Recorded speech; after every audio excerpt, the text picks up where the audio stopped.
Hi, I'm back from Rocket Man Mototech Cairns. Today we're going to shoot our first part in this three-part refit on the Gen 1 Rocket 3, where we're going to put the RamAir system up to the intake. We were going to do a kneecap exhaust swap out on Billy's Gen 2 today, but it's raining here on the eve of Australia Day 2026. An interesting time in our country's history with some recently passed legislation that is fairly impacting on, particularly to a lot of our friends in the biking community. I'm not going to comment too much on that today, except particularly given that they may come and take me away for any words that I have to say in regards to that. I think the best thing we can do is to let the spanners do the talking, continue to build our hot bikes, ride them, marry our hot women and live our lives. And yeah, we'll see how we go in the next coming months with what we've been through in the last week and what it seems the majority of the Western world is currently going under. Anyway, enough of the politics for today. Let's get into throwing this bike together. If we come over here, there's the Kelpie. here's Jake the Wonder Dog.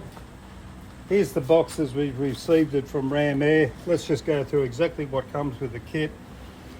We have the filtration there, an instruction manual,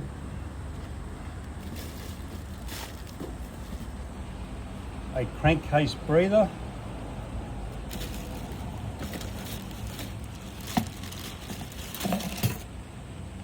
an IAT extension cord, which we're going to use to extend our IAT sender,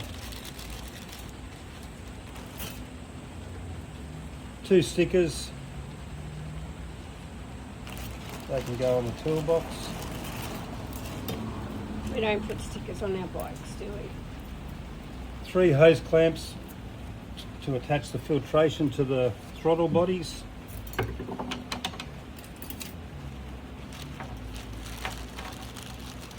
One hose clamp to attach the crankcase breather, one P-clamp and one nylock nut, which we're going to use to relocate the map sensor.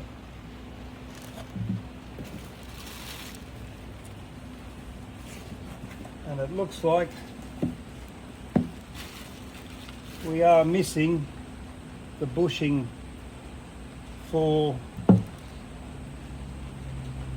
the IAT sensor. Hopefully we can use the one that comes out of the one that's present on the bike at the moment, but it's definitely not in that kit, so I might be getting on the phone to Ram Industries and seeing where that is.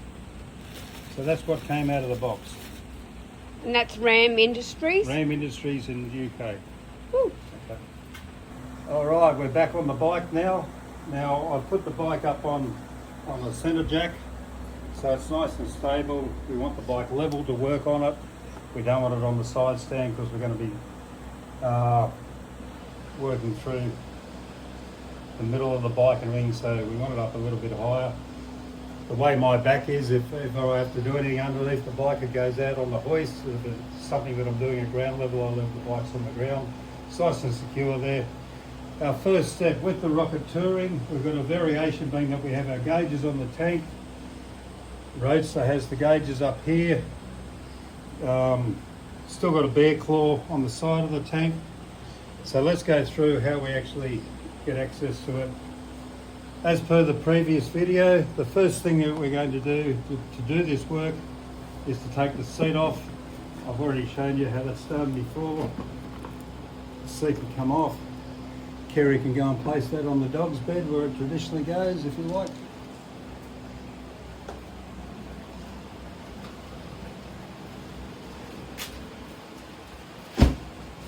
Okay.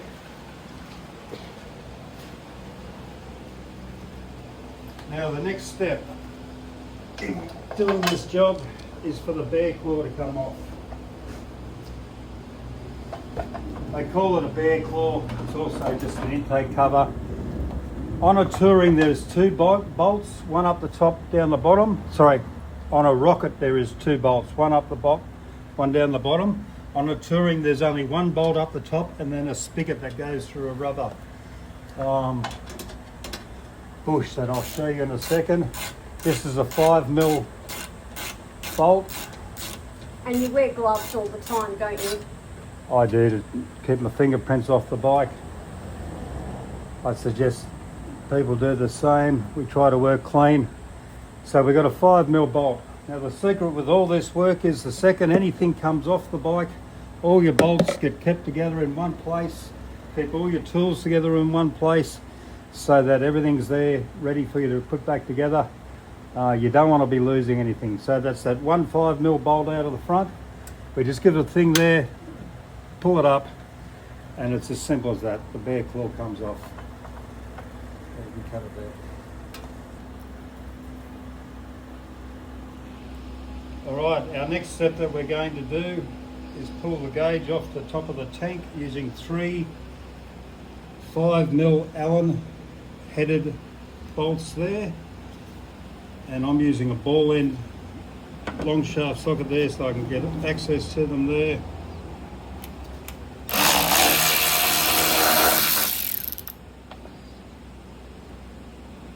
There's one straight into our container.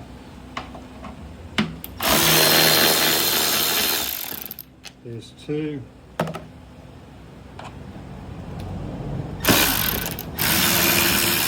And there's the 3rd. Okay, that will allow this to come free, easy as that. That is going to come back with the tank when we lift the tank and remain with the tank. Alright, our next step is we're going to lift the tank up. It pivots on the back on the hinge here at the back, and it is secured with 2 T-Torx 27 size bolts. Now that brings me up to the next point here. When you're working on Triumph bolts, you're going to need to get yourself a full set of tools. You're going to need all your Allen key bits, all your Torx bits, all your Torx security bits. They're the ones with the hole down the centre of them, because these bikes use a bit of everything. So without the right tools, you're going to be in trouble. So you need to be kitted up there. Now we've just wrapped that beautiful chrome work up in a bit of blanket here to protect it. So our next step is to come in on the T27 bits here on the top of the tank. One comes out straight in with all the rest of the bolts.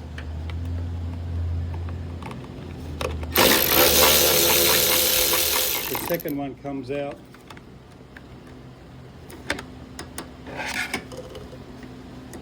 with its washer straight in with the rest of the bolts. Keep all our tools together so we don't misplace anything that we need. Now, the tank's ready to come back now. I'll get Kerry to come around the front of the bike for me, please, love. Come around the side here. The tank will now swivel back. We just make sure we've got our bars in the position so that it'll come up. Now, if we look under here, Triumph have given us a little support bar that stays in there. It goes into one of the holes that we just pulled the bolt out of, and then just up into the top there, and that way we've got the tank held in position. You can see it in the position there now. Like a hood in a car. Exactly like a hood in a car. Perfect. Right, cut that. Okay, we've got our tank up now. We've got the gauge secured to the tank. We've got our tank wrapped up in plastic with some 3M spray painter's tape that's not going to leave any residue on the beautiful paintwork there. So that's all protected. Now our next thing that we need to do, and I'll just get my torch in here so you can see what's happening, is down here is the IAT sensor, which is on the bottom of this bronze nut. The first thing that has to come off is this connection here, which is achieved by pushing that down and just bringing it back, as simple as that. That comes back like that. We can just hold him out of the way there for the moment.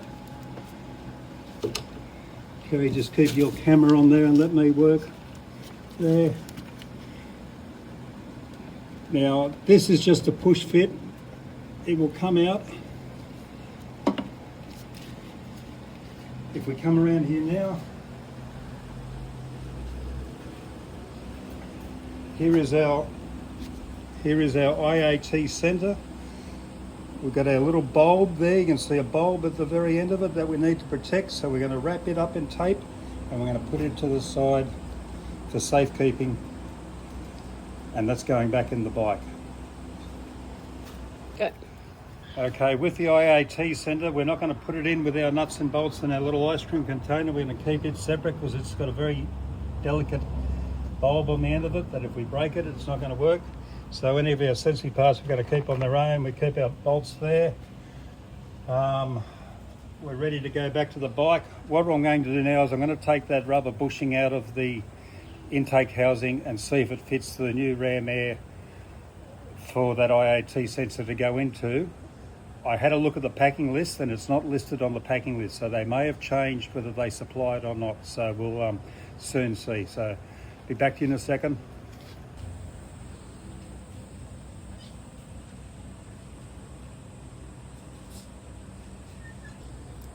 Okay, well we've removed that bushing from the air intake and had a look at our Ram filtrator box here. It appears that they've changed the sizing of their thing and they've made this so that the IAT sensor goes straight into it. That's a fairly soft plastic thing, and if we investigate it there, we see that it fits in and it goes in, and that's how it goes. So unlike the original video that you may see up there, we do not need the bushing on this, so everything's good. We'll now put this aside, put on later. That's ready to go back in. Okay, good. Okay, what we have now is probably our trickiest clamps to get to in the procedure. I'm going to point them out to you, and because it's going to be too hard to film me doing it, and this is where we are using our ball end Allen key socket so we can get a bit of variation on it there. It's this clamp here on the forward, and this clamp here on the back going over to the intake. They are bastards of things to get to. So you want the ball end clamp so that you can come in. I'm going to come in from this way. Do the top one first. Doesn't matter? It doesn't matter. So I'm going to get access with it like that, with my ball end Allen key extended socket. The back one, I'm going to come in from there to get access to it from there, and that one there obviously is not a problem. So I'm going to get there and loosen them now, and then we'll get back to you. Also, I just forgot to mention there, for reference, that is the number 3 size Allen key that we're using to get to those clamps. So number 3 size Allen in a ball end. I'm not going to talk this.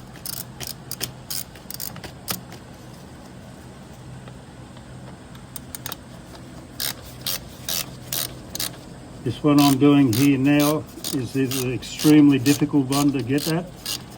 This is where the ball end Allen keys come into their own.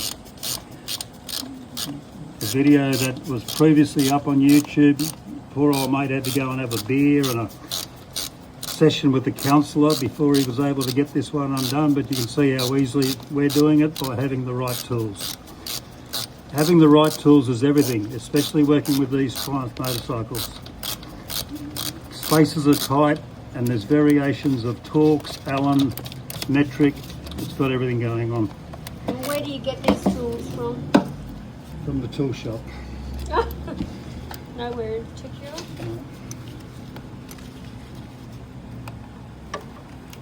You can buy them online.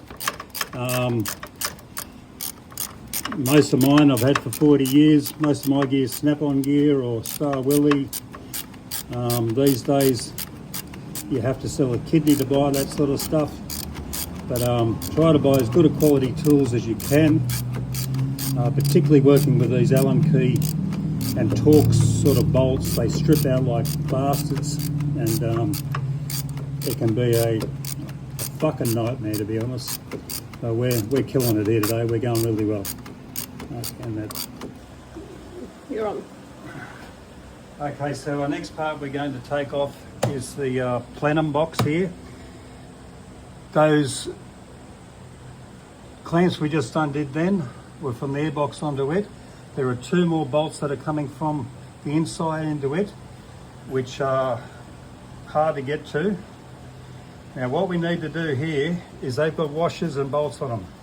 If those washers and bolts come undone and those fall behind the tank and the engine, you are never going to get them out.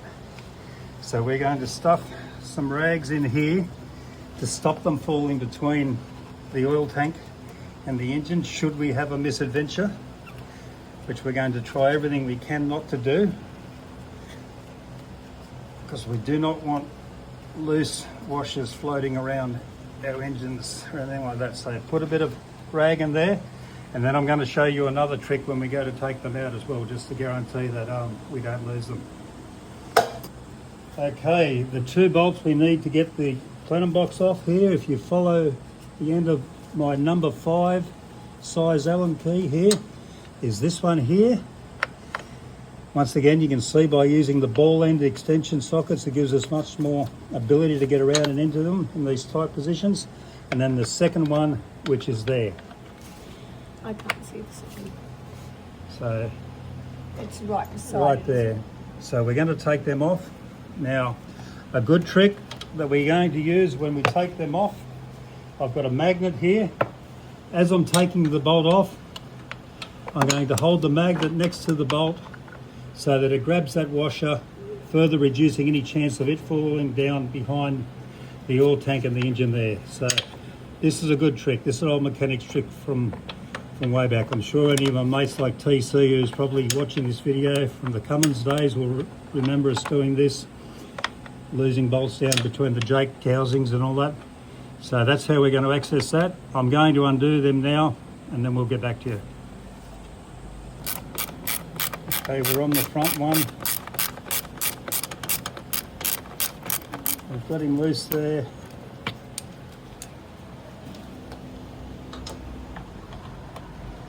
Got it loose. Coming out there.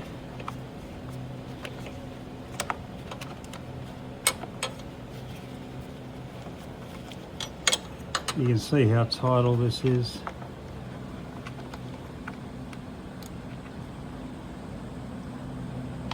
On my magnet, and there we are. Hang on, where are you? You can see, there it is there on the magnet. Yep. That's the secret. Work smarter, not harder in this business. Everything that you can use to make things work, use them. Okay, we're now on the back one. This one is a challenge, and this was the one that broke old mate on the ute shed that drove him to drink. So I haven't had a drink for near on 2.5, 3 years. Let's hope it doesn't send me that way.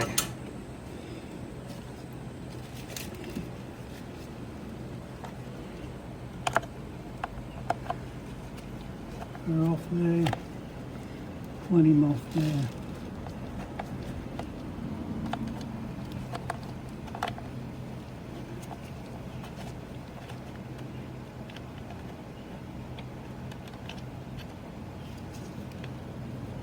You got it. Yeah, and I'll just get you to come out of the way now, Kerry, so I can actually get myself in here and switch off. We'll get that. And here we go, we got it off with the washer, all intact. Another successful mission.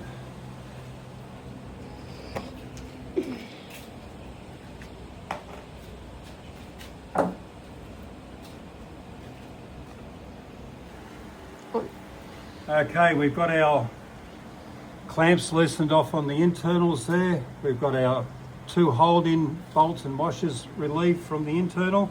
We now have our 3 clamps that are sitting on top of our throttle bodies to undo. Once again, they're number 3 size Allen keys. We're going to get access to them with our ball end socket there, loosen them off. First one. Second one there.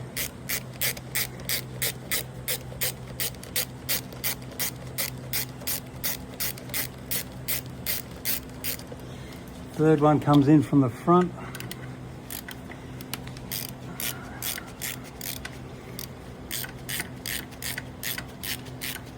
get you when you're ready. Yep, that's it. We're going to try to loosen these off enough and just leave them in place, and hopefully this thing should come off.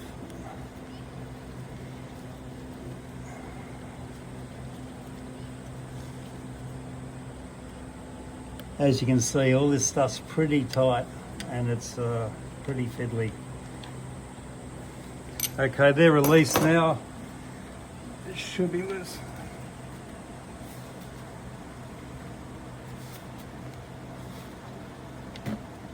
Pull him out, tickle him out.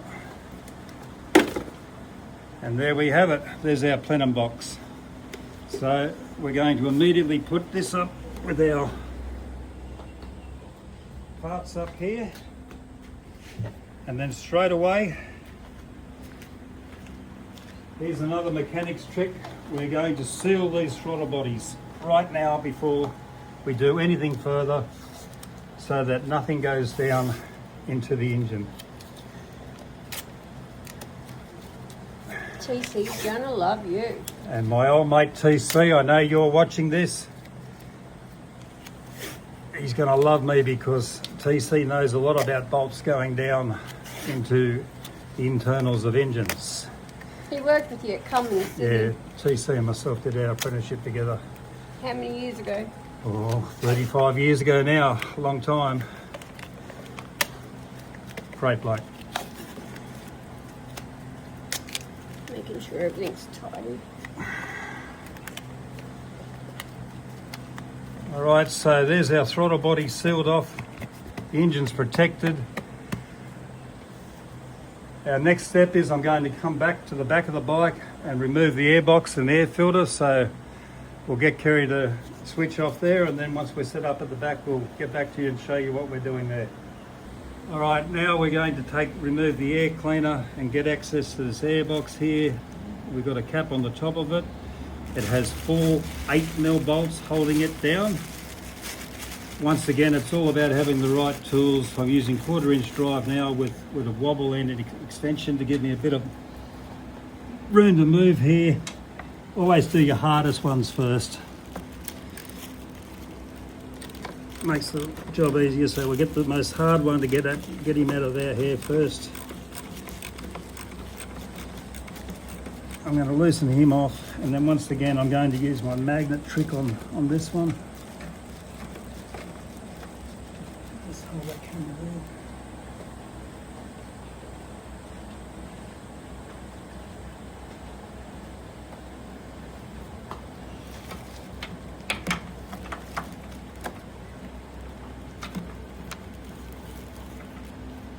There it is. Okay, number 1.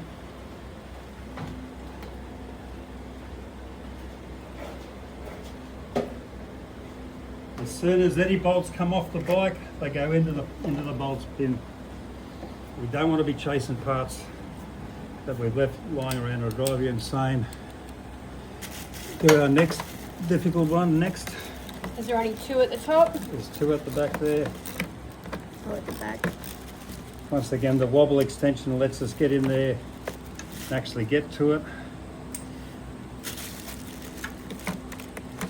That's why if you look behind it, you'll see there's 1, 2, 3, 4, 5 toolboxes.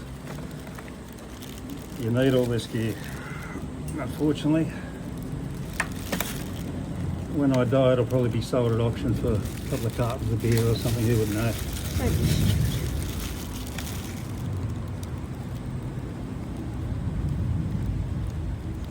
That's a bastard.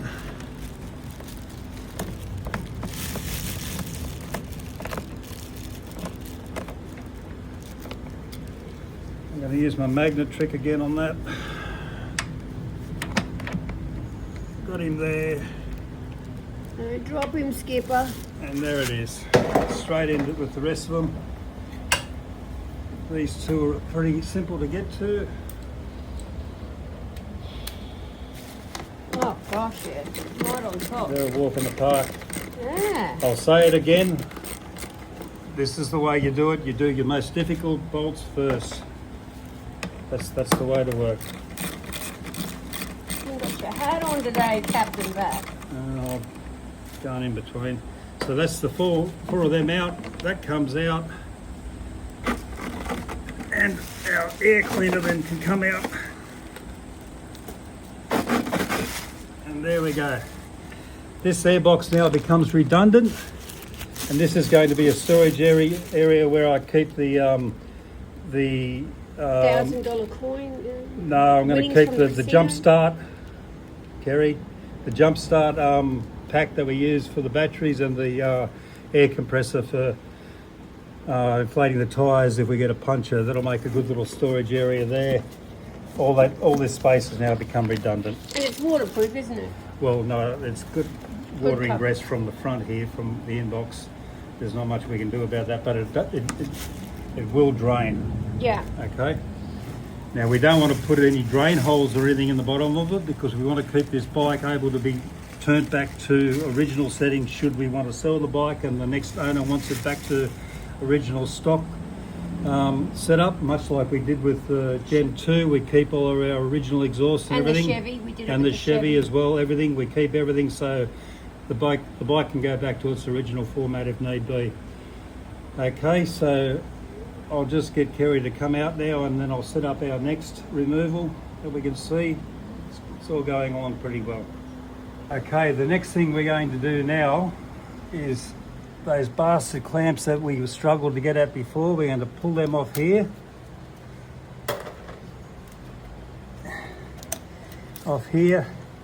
And then we're going to remove the crossover rubbers from the airbox. Like so. And then next the airbox is going to come out. So give us a second, we'll come back and remove the airbox. Here, if we look at the air crossover box here, we've got a 3mm Allen key on that clamp, an 8mm hex bolt on that one there, and in here a T27 clamp where my finger is there. Those three are required to come out, and then this box will come out.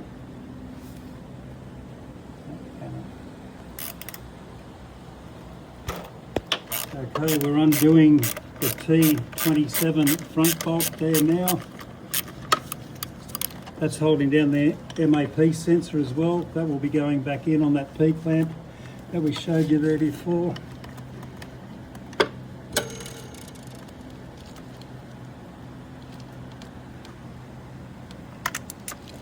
Okay, that's out.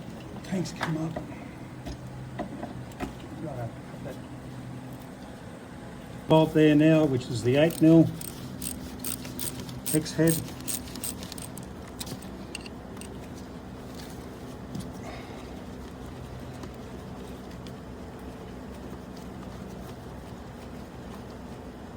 Out it comes.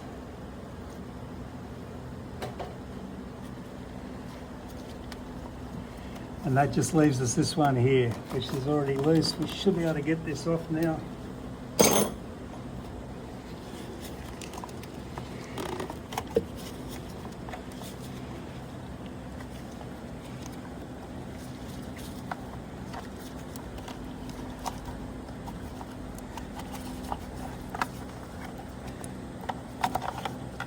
A little bit of jiggling and fiddling, and there we go.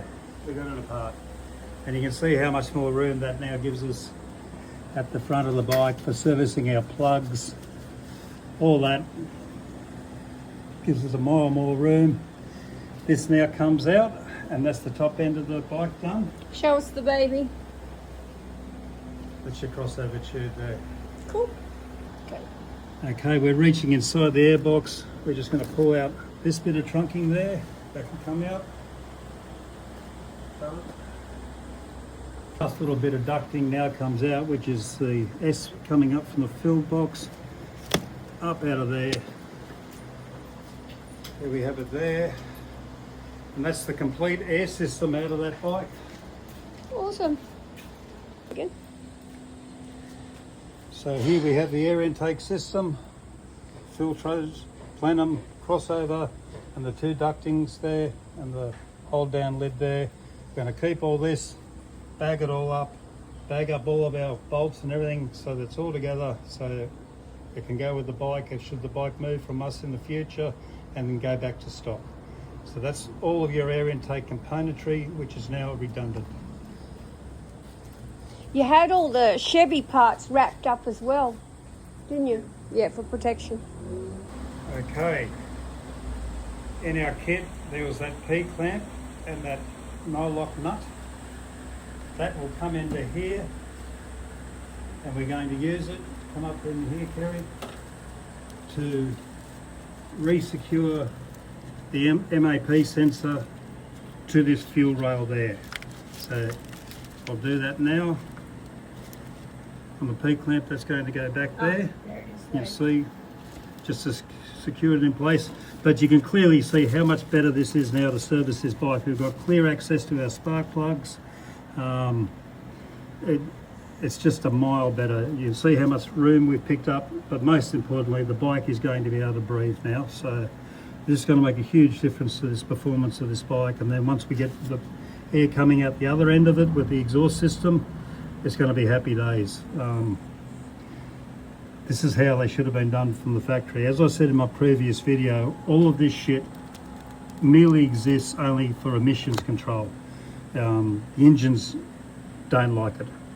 It's merely to satisfy emission control, and the way I'm feeling over the last week or so with the way our government's gone in this country, I really could not care less about any of their restrictions or control over us. So we'll keep going with the way we're going here. I'll get back to you in a second. We'll reattach that sender up to the fuel rail, and then we'll put the RamAir system on, and we're getting pretty close to having this install done.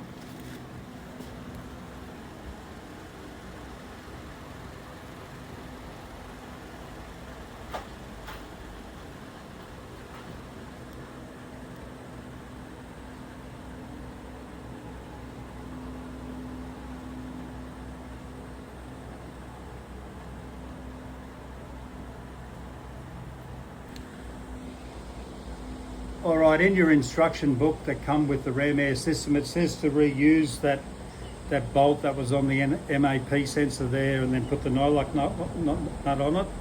That was a T27 bolt, which is an odd size. I'm going to replace it with a stainless steel proper castellated nut, just to make my job a bit easier in the future. If anyone comes behind me, just an easier 10mm socket and spanner to get it on. So we'll throw that on now, and then I'll come back to you in a second. Okay, if we look in, we can see I've got the P-clamp on the fuel rail, got my sensor through there. I'm just going to put a spanner on the bottom of it. Over the top.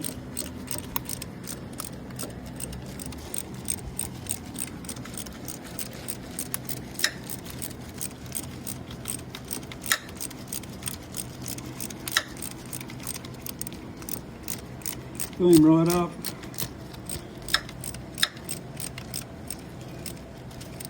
There we are there. And there we have it. It's P-clamp's probably too big for that fuel rail, but it's got that secured there. I might even come and put another. In fact, I will. I'm a host, a zip tie junkie like Kerry's father was. I'm going to bang one on there just to hold that tight, and then we'll get back to you. Righto, here we have the IAT cable extender that comes in the kit. We're going to bring that in from, as Kerry can film it from this side, from underneath the rail, in between the second and third, so the middle and rear throttle bodies. Up in through there, across here to the original connection, where it's going to clip in there, and there it is there. And then I'm just going to cable tie these together like that, okay? Okay, so you went in from where? We went in between the middle and the rear throttle bodies, and in between the frame, just in there. Yep, perfect. Coming up there, okay? Line that up nice and tight into there, so everything's nice and tidy. once again, I'm going to stress again, look how much space we've picked up on the top of the engine here. Look how much easier it's now going to be to service our plugs. It's just a win-win. So I've got a couple of cable ties there. Now we're going to put the RAM system on and the crankcase breather, and that's the mechanical part of it done, and then we're going to do the Interpretive VCU flash up. So we'll be back in a sec. You're going to cut those? Okay, so we've put our clamps, just snug them on into position. I've got the one here facing forward, these two facing back, so we can get to them once we come up onto the throttle bodies like there. We're just going to give a quick little spray of WD-40 into the connection joint there.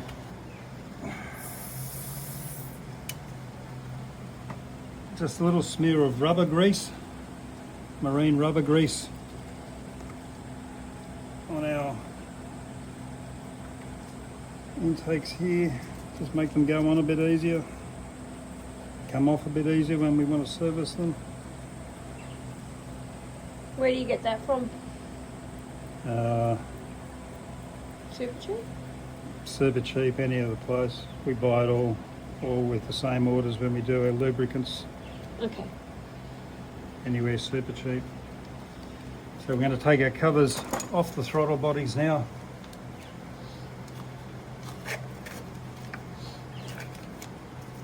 Thank you.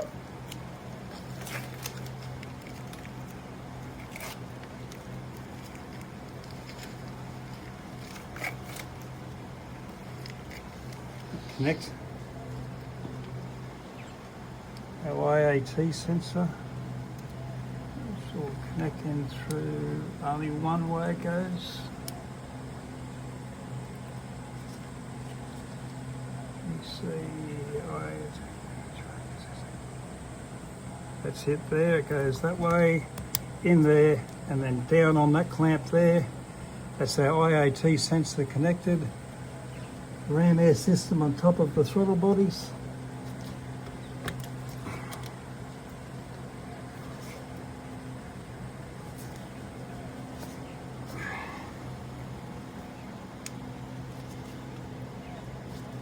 Make sure we're not pinching any of this wiring.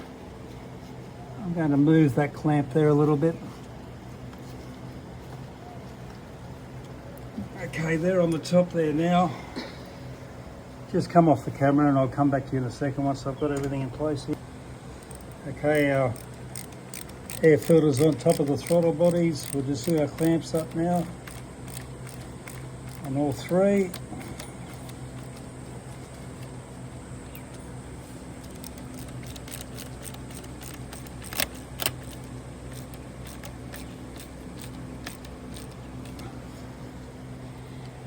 The front one.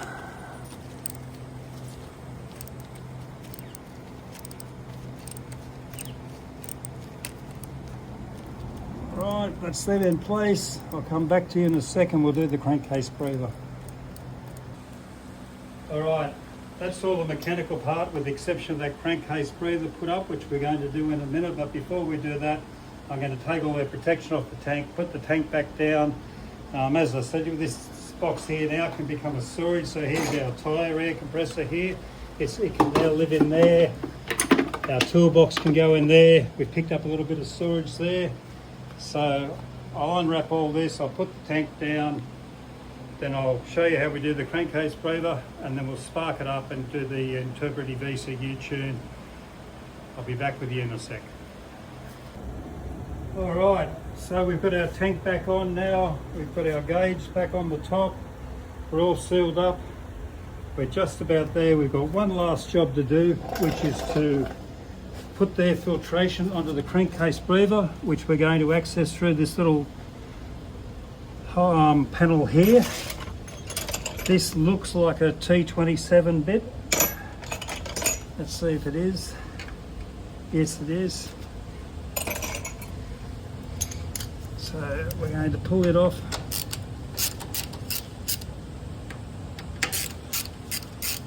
As I said before, you've got to have all your Allen bits, Torx security bits, everything to work on these Triumphs. There's just bits and pieces of everything.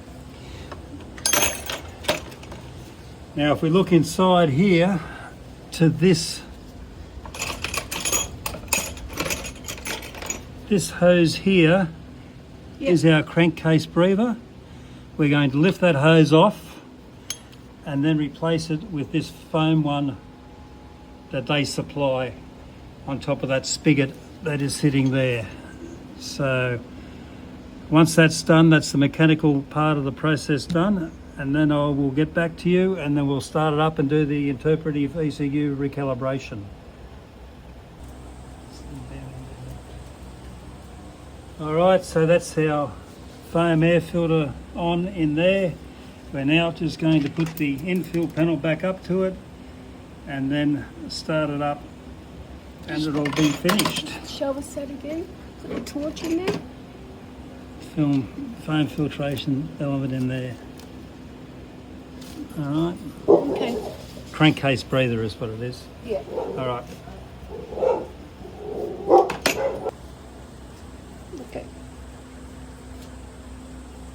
Okay, so that's everything done on the mechanical side of the install. All went together pretty well. All looks pretty good.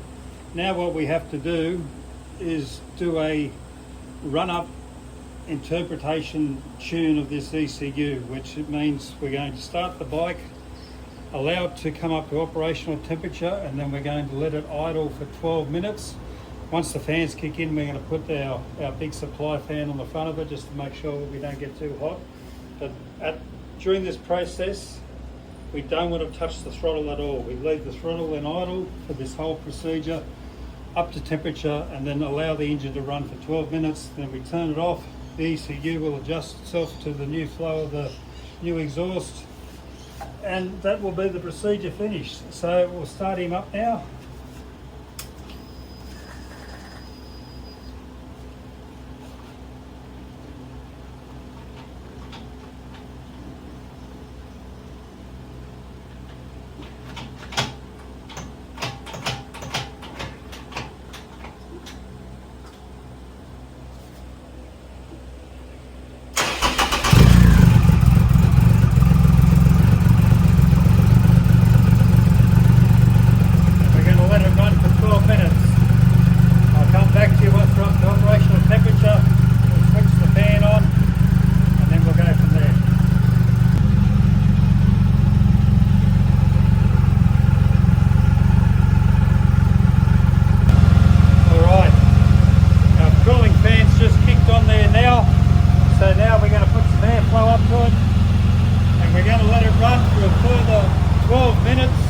For the ECU to do its adjustment on its fueling at idle, then we're going to switch it off, put the bear claw on the side of it, and that's the job done.